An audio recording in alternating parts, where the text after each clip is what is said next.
बाजारभाव मूल्य असा ह्या फॉर्म्युला आहे. कुठे त्याच्यामध्ये अशी फसवेगिरी किंवा कुठं काहीच नाही, ट्रान्सपरंट आहे. 3 एकर जमीन घेतलेली आहे आणि 3 घर घेतलेले आहे. कायदा जरी चार पटचा आहे तर आम्ही 25% हा एक्स्ट्रा कॉम्पेन्सेशन देऊ. तुम्ही त्याच्यावर हिशोब लावला तो 3 कोटीच्या जो पैसे त्यावेळेस मिळाले, त्याच्यामुळे आम्ही अशा अनेक गोष्टी केल्या आणि आता समृद्ध शेतकरी आहोत.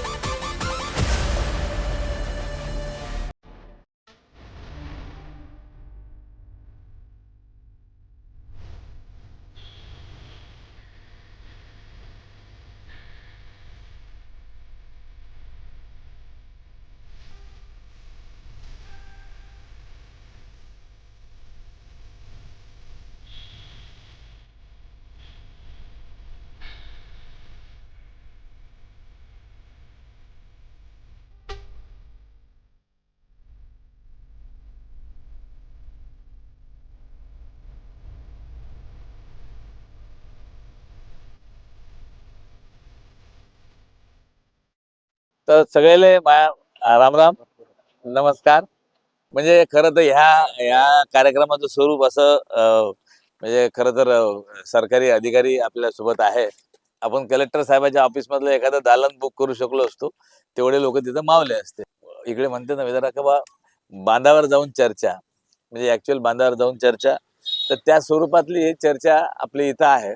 फक्त आता काही इथून काही सल्ला काही नाही आहे.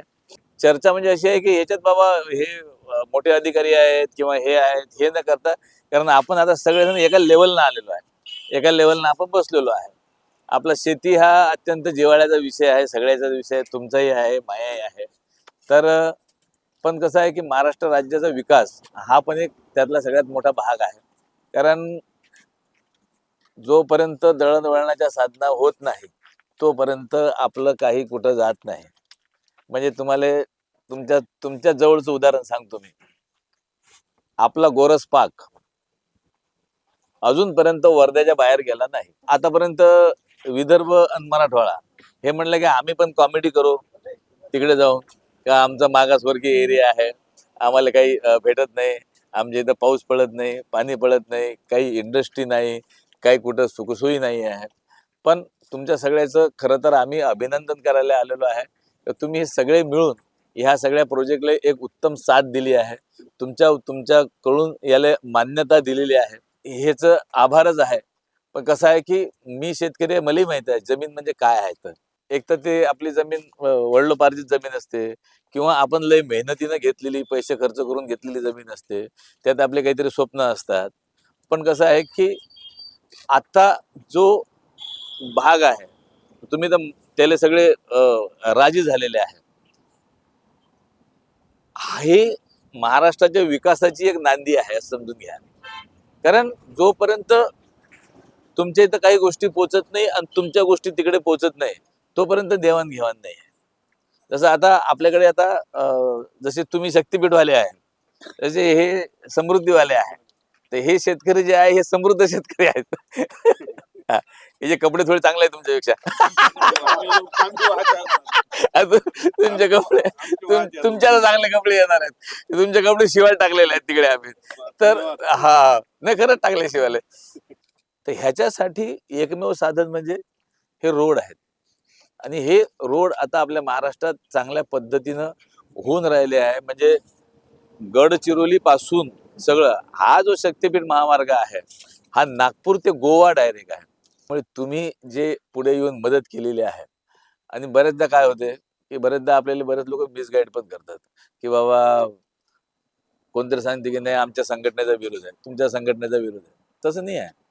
गंमत अशी आहे की त्याचा आपल्याला काय फायदा होणार आहे, ह्या सगळ्या प्रोजेक्टचा आपल्याला काय फायदा होणार आहे, आपली जमीन जाणार आहे. पण आता बरेच शेतकरी असे आहेत समृद्धी महामार्गातले ज्याची 5 गुंठे 20 गुंठे 1 एकर 1.5 एकर अशी शेती केली आहे. पण त्यानं 1 एकराच्या शेतीच्या बदलीत 5-5 6-6 एकर शेती घेतली आहे.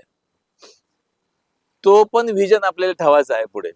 त्याच्यामुळे तुम्ही शेतकरी तर आहेच आहे, पण तुम्ही सगळे ह्या रोडचे ब्रँड अँबॅसेडर आहे.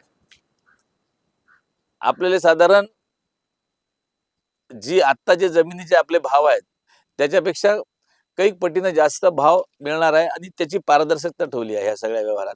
सरकारनं ही याच्यातली पारदर्शकता अशी ठेवलेली आहे का हे बाबा हे पैसे इकडे खरेदी खत, इकडे पैसे डायरेक्ट तुमच्या अकाउंटमध्ये, ज्या नावानं जमीन असेल त्या नावानं, आणि त्याच्यासाठी वेळ नाही.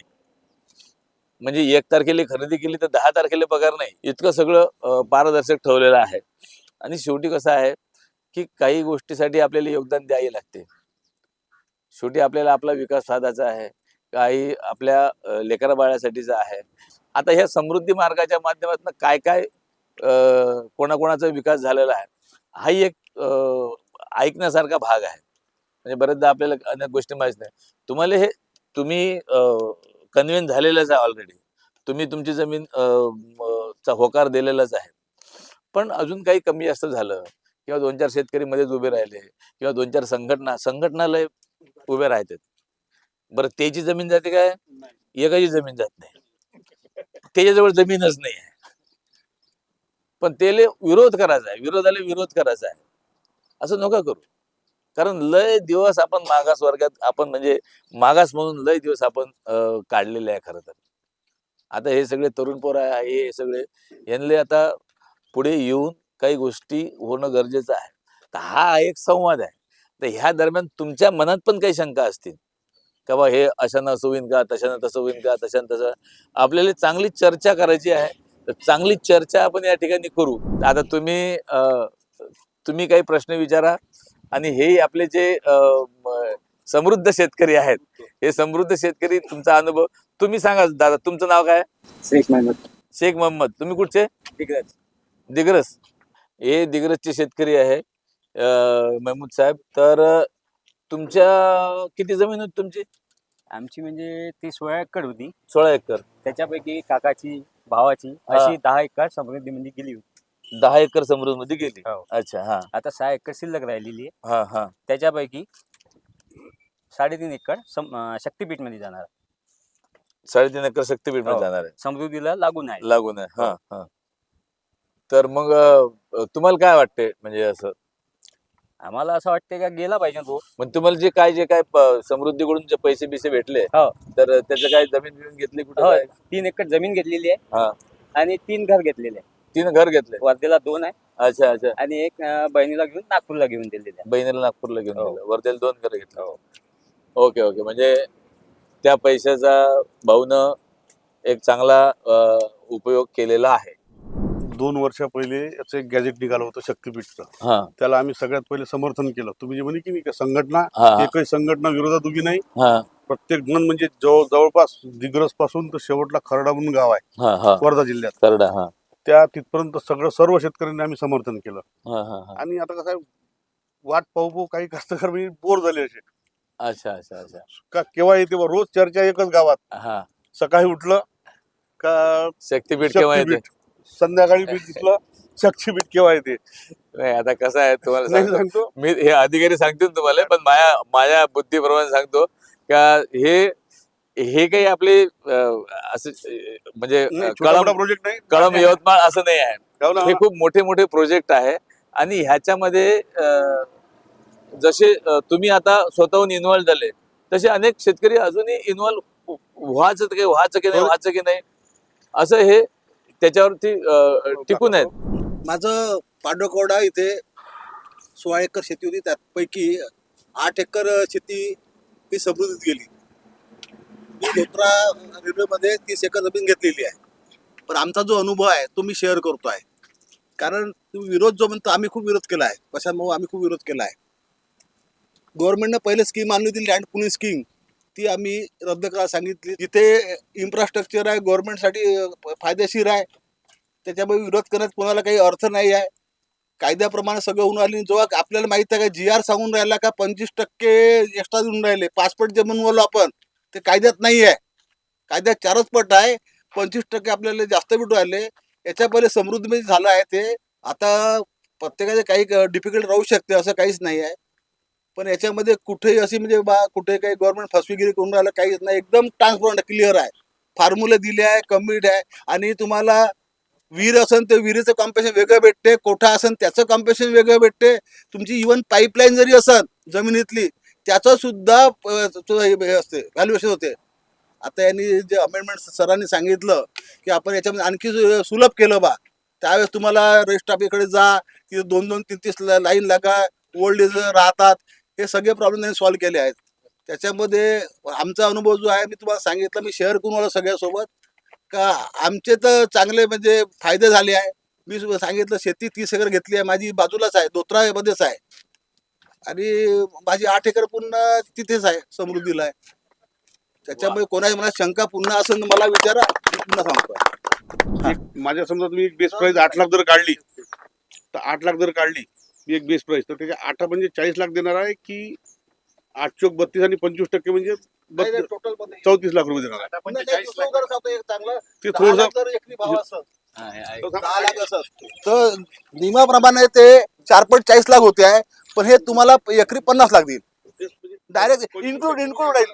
10 लाखाचे 25 नाही इन्क्लूड राहील, अवॉर्ड मध्ये राहील. पुन्हा हे सांगितलं इन ऍडिशन टू दिस तुम्हाला पाईपाचे, विहिरीचे, कोट्याचे सगळे पैसे कॅल्क्युलेट असते आणि अवॉर्ड असतो. काय करायचं तुम्हाला करायचं काय नेमकं तेवढं लक्षात घ्या आतापासून. आणि त्याच्यात एकच ऍड करायचंय मला घर बांधायचं नाही की मग तेच 25% म्हणतो. एक्स्ट्रा देणारं तुम्हाला- फक्त महाराष्ट्र राज्य एकमेव आहे. भारतामध्ये कुठेही दिलं जात नाही, फक्त महाराष्ट्र.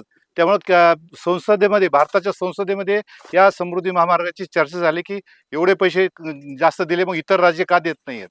आता आम्ही तिघा मॅडम सर आणि आम्ही भारतात इतर ठिकाणी काम केलेलं आहे, गुजरात, बिहार, दिल्ली वगैरे, तर कुठेही दिलं जात नाही, फक्त महाराष्ट्रात दिलं जात आहे.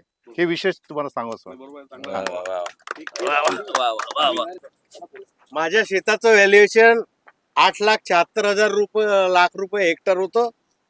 परंतु रेट फिक्सेशन कमिटी जे कलेक्टरच्या नेतृत्वाखाली झाली त्यांनी 11,92,000 रुपये व्हॅल्युएशन दिलं आणि गुन्हेला 7.5 ओलतीचं होतं. असं मला जवळजवळ 82 लाख रुपये हेक्टर प्रमाणे व्हॅल्युएशन मिळाल्यामुळे 3 हेक्टर 37 जमिनीचं तुम्ही त्याच्या हिशोब लावला तर 3 कोटीच्या जवळजवळ पैसे त्यावेळेस मिळाले. आणि आता समृद्ध शेतकरी आहो, म्हणजे कर्ज जे होतं ते सर्व त्याच वेळेस साफ झालं. जमीन घेतली का नाही? नाही जमीन घ्यायची नाही, माझ्याजवळ पुन्हा जमीन आहे. हा जमीन आहे, जमीन घ्यायचं काही काम नाही पडत. स्वप्न होतं का बा एक वर्धेले घर झालं पाहिजे, लेकरा बाळाले शिकायला थोडीशी व्यवस्था चांगली झाली पाहिजे, तर त्या पैशाचा उपयोग. मग पहिलं घर घ्यायचं. मग एक आमचे चुलत भाऊ होते मोठे तुमच्यासारखे, त्याने म्हणलं पहिले शेती घे, तुला शेतीत इंटरेस्ट आहे, तू करू शकते तर शेती घे, शेतीतून घर होईल, घरातून शेती नाही होणार. मग पहिली शेती घेतली, शेती 11 एकर घेतली आपण, आणि एवढं सगळं करून घर बनवलं. कालच त्याचा वास्तू होता. म्हणजे त्याचे जर पैशाची जर योग्य नियोजन राहिलं तर चुकीचं, म्हणजे ह्या रस्त्यातून येणारे जे पैसे आहे चुकीचे नाहीच आहे, त्याचं चांगलंच होईल काहीतरी. जे इतर लोक असतील आपले, आता तुम्ही अजून पण शेतकरी असतील ना या पट्ट्यातले, याच्यापेक्षा भरपूर शेतकरी असतील, तर त्यांनी हे मार्गदर्शन करणं गरजेचं आहे की बाबू रे, हे जमीन तुला विकली, जमिनीबद्दल जमीन घे, जमिनीबद्दल तुला काही धंदा करायचा. कोणी ठीक आहे वाटर काही एखादा ट्रॅक्टर घेतला, काही इक्विपमेंट घेतलं, काही थ्रेशर घेतलं, म्हणजे एक इन्कम सेट चालू राहिली पाहिजे. वकील साहेब म्हणले की त्याने स्वतःच विरोध केला होता, पण नंतर ते आता आपल्याला कन्व्हिन्स करून राहिलेले आहेत की याच्यात काही प्रॉब्लेम नाही आहे.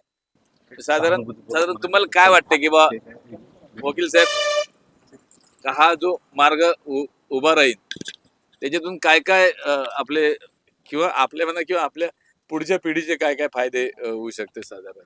आता तसा जर इंडस्ट्रियल एरिया वाईज आपण विचार केला तर आपला विदर्भ हा मागासवर्गीय आहे. याचे कारण असे आहे की आपल्या इकडं जे मोठे रस्ते पाहिजे होते मालवाहू, ते आता एक समृद्धी झाला आहे.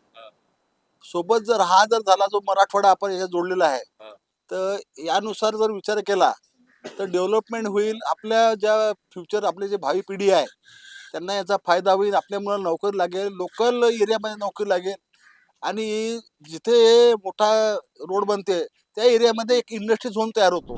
तर ह्या सगळ्या म्हणून आपण हे आपण एखाद्या हॉलमध्ये, कलेक्टर ऑफिसमध्ये न घेता आपण या झाडाखाली बसून चर्चा करून राहिलेलो आहे, है की नाही? हे साहेब मुंबईहून आलेले आहेत, फक्त आज ते अधिकारी म्हणून आलेले नाही आहे, ते आपल्यातला एक भाग म्हणून आलेले आहेत. आता महाराष्ट्र शासन एक अजून समृद्धीपेक्षा एक अजून मोठा लांब रस्ता बनवण्याचे आता प्रयत्नशील आहे. समृद्धी होता 700 किलोमीटर, हा चाललाय 850 किलोमीटर. आणि हा रस्ता फक्त विदर्भातून नाही तर मराठवाड्याचे 5-6 जिल्हे, परभणी, हिंगोली, धाराशिव, नांदेड, लातूर, बीड असं होऊन मग पुढे सांगली, सातारा, कोल्हापूर, सोलापूर असं येऊन तो सिंधुदुर्गला जाऊन गोवाला भेटणार. 850 किलोमीटर. 700 किलोमीटर जेव्हा समृद्धी हे होती, त्याचे थेट खरेदी GR होती. आणि तेव्हा पहिल्यांदा 10 वर्षापूर्वी महाराष्ट्र शासनाने एक धोरणात्मक निर्णय घेतला की इतर ठिकाणी 4 पट देत असतील किंवा ऍक्ट 4 पट सांगत असतील तर आम्ही एक पाऊल पुढे जाऊ आपण आणि 5 पटीने आपण खरेदी करू. स्टार्टिंगला थोडा विरोध आला की अरे कसाला पाहिजे हा रस्ता आणि का आपण द्यायचं जमीन. आणि जेव्हा मोबदला देण्यात आला त्या एरियाचे दुप्पट जमीन ते शेतकऱ्यांनी त्याचे शेजारी घेतले आणि त्याचे एक्झाम्पल्स इथे पण आहे. आज रोजी आपण इथे का आलोय, एक खुशखबरी घेऊनच आलोय आपण की सेक्शन 18 जे पुढचा पाऊल आहे हा वर्धा जिल्ह्यामध्ये आणि यवतमाळचे काही भागामध्ये कंप्लीट झालेला आहे. सेक्शन 18 आज पब्लिश झालेलं आहे. ते घेऊनच आपण आलोय आता. म्हणजे सांगायचे असं आहे की याच्या पुढे तुमचे व्हॅल्युएशन होणार आणि व्हॅल्युएशन नंतर निवाडा होणार आणि लगेच तुम्ही कन्सेंट दिलं तर तुमच्या मोबदला लगेच भेटून जाईल. अशा माझी शेती आहे पूर्ण कोरडवाहू. म्हणजे 5 बोर केले, एकही थेंब पाणी नाही. एक विहीर केली, तिला 7 फुटापासून दगड लागलं, त्यात एक थेंब पाणी येत नाही, एक थेंब पाणी जातही नाही. वॉटरप्रूफ. माझे सगळे प्लॅन त्या पाण्याच्या अभावी फेल होतात. ही एक आशा आहे, हे मिळाले तर मी लिफ्ट स्कीम करू शकेल त्या गावातून. कमीत कमी त्याचा खर्च 15,000 आहे. त्याच्यासोबत मुलांचे त्याचे 20-25 हजार तो खर्च आहे आणि यंत्र घ्यावे लागतात. तर मी करू नव्हतो शकत. आता याचे पैसे मिळाले तर मी करीन. पैसा आल्यानंतर त्याचे 3 प्रकारचे विनियोग आहे. एक आहे आपला नेसेसिटी, गरज काय आहे, आपल्याला जेवण पाणी नाश्ता हे बेसिक गरजेचे आहे. दुसरं आहे लक्झरी, थोडस मोठा घर बांधणे. तिसरं झाला इन्व्हेस्टमेंट.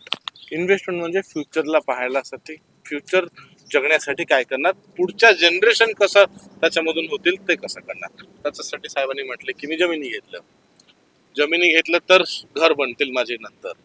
किंवा साहेबांनी म्हटले की छोटा मोठा बिझनेस करणं. त्या कलेक्टर मॅडम आपला इथेच बसलेला आहे. आज आपण चांगल्या पद्धतीने आपण समृद्धीचे शेतकरी आणि शक्तीपीठ मार्गाचे शेतकरी सर्वांसोबत आपण आज संवाद साधलाय. आज जिल्हाधिकारी म्हणून मी सर्व शेतकरीला पहिला मी धन्यवाद देते. आम्हाला मागच्या वर्षी आम्ही जेव्हा जॉईंट मेजरमेंट आम्ही करायला शेतामध्ये आम्ही केलं, सर्व शेतकरी आम्हाला खूप सहकार्य केलं, आमच्या यंत्रणाला सर्वांनी मदत केलं. आणि तसंच आज आपल्या चर्चेमध्ये जे काही छोटी मोठी समस्या आहेत त्यांच्यात काही किरकोळ विषय समस्या आमच्या समोर मांडलं. समजा शक्तीपीठा मार्गामध्ये काही आमच्या शेती दोघी बाजूला गेलं तर मग त्यांना सुद्धा आपण पर्याय व्यवस्था आपण करून देणार आहेत. आणि तसंच कोणाचं विक्री किंवा जाडं त्यामध्ये काही व्हॅल्युएशनमध्ये काय अडचण असेल तर ते पण आपण मिटवून देणार आहे. आपल्याला वर्धा जिल्ह्याचा सर्व सांगायला खूप आनंद आहे. महाराष्ट्रामध्ये पहिल्यांदा आपल्याला सुरुवात वर्धापासून पवनार ते पत्रादेवी आपण कनेक्टिव्हिटी होते. 18 नोटिफिकेशन सुद्धा वर्धाचं निघालं आहेत आणि पुढचा पाऊल आपण या प्रकल्पाचं आपण पुढे घेणार आहेत. आणि आज सर्व शेतकरी आम्हाला खूप सहभाग केलं आणि त्याबाबतीत खूप खूप धन्यवाद. थँक्यू. आपला जो मार्ग चालू आहे किंवा आपला जो मार्ग बनते आहे तो खरं तर समृद्धी महामार्ग नसून किंवा शक्तीपीठ मार्ग नसून एक समृद्धीचा मार्ग म्हणजे एक भरभराटीचा मार्ग करण्याच्या दृष्टिकोनातून आपण महाराष्ट्र राज्य या ठिकाणी प्रयत्न करून राहिलेला आहे किंवा MSRDC या ठिकाणी प्रयत्न करून राहिलेले आहे, जो आपल्या सगळ्यांसाठी आपल्या शेतकऱ्यासाठी हा मोठा फायदेशीर मार्ग ज्याला आपण म्हणू तो आपण बांधण्याचा प्रयत्न सगळे मिळून करून राहिलेला आहे. आणि तुम्ही या सगळ्याला खूप चांगल्या पद्धतीनं मनापासून दाद देऊन राहिलेले आहे. याच्याबद्दल मला तुमचा खूप आदर आहे, खूप कौतुक आहे. कारण मगाशी मी म्हटलं की तुम्ही आता शेतकरी नाही आहे, तुम्ही या शक्तीपीठ महामार्गाचे सगळे ब्रँड अँबॅसिडर आहे. सर्व शेतकरी बांधवांनी हा प्रकल्प समजून घेतला आहे आणि संयुक्त मोजणीसाठी एक चांगला प्रतिसाद मिळतो आहे. संयुक्त मोजणी झाल्याशिवाय कुणाची कुठल्या प्रकारची जमीन या महामार्गासाठी जाते हे कळणार नाही आहे. बागायती किती जाते, जिरायती किती जाते, किंवा बागायती क्षेत्रामधलं जे काही विहिरी असतील किंवा पाईपलाईन्स असतील, झाडं असतील, हे सगळ्यांची माहिती ही संयुक्त मोजणीनंतर मिळते. सर्व शेतकरी बांधवांना माझी विनंती आहे की आपण संयुक्त मोजणीमध्ये सहभाग घेतला पाहिजे. MSRDCची जी टीम आहे, जिल्हा प्रशासन आहे, भूमी अभिलेखचे अधिकारी आहेत, या सर्वांना आपण सहकार्य केलं पाहिजे. आणि हा महामार्ग जो आहे राज्याच्या विकासाच्या दृष्टीने खूप महत्त्वाचा आहे. हा महामार्ग झाल्यानंतर आपल्या परिसराचा पण खूप मोठ्या प्रमाणामध्ये विकास होणार आहे. आपल्याकडे उद्योगधंदे येतील, मोठ्या प्रमाणात उद्योगधंदे वाढीस लागतील आणि रोजगाराची निर्मिती पण या माध्यमातून होईल.